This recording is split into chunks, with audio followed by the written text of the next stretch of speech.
AST SpaceMobile holds $1.2 billion in contracted revenue, but their SEC 10K filing reveals a specific accounting constraint.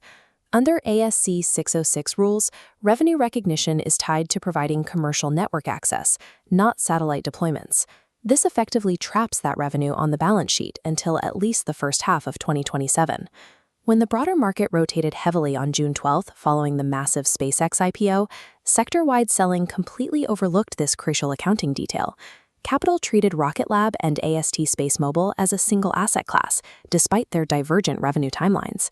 This price gap supports a specific pair trade, long on Rocket Lab and short on AST SpaceMobile. Successful positioning in the current space market requires shifting focus from satellite counts to the mechanics of the income statement. The first phase of the SpaceX proxy trade has closed. Early institutional backers like Alphabet have already realized gains of 97 to 120 times their original cost basis. Phase 2, driven by float mechanics, is actively decaying. Staggered lockups release tranches of shares periodically through December 9, 2026, increasing the public supply. As these legacy proxy trades expire, alpha-seeking capital is rotating towards space companies with independent financial metrics. This chart tracks Rocket Lab's backlog growth. The company reported Q1 revenue of $200.3 million and a contracted backlog reaching $2.22 billion.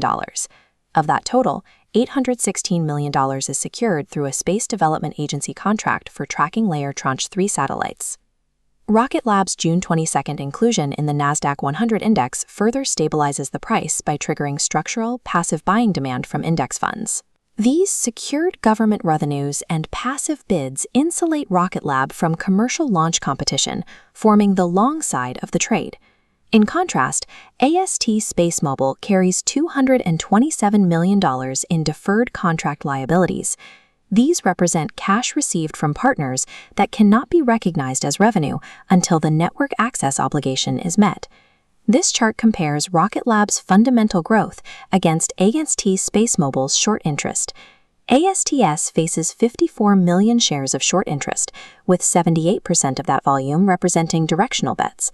The pair trade currently operates with a 1.6 to 1 reward-to-risk ratio, yielding an expected value of 15%.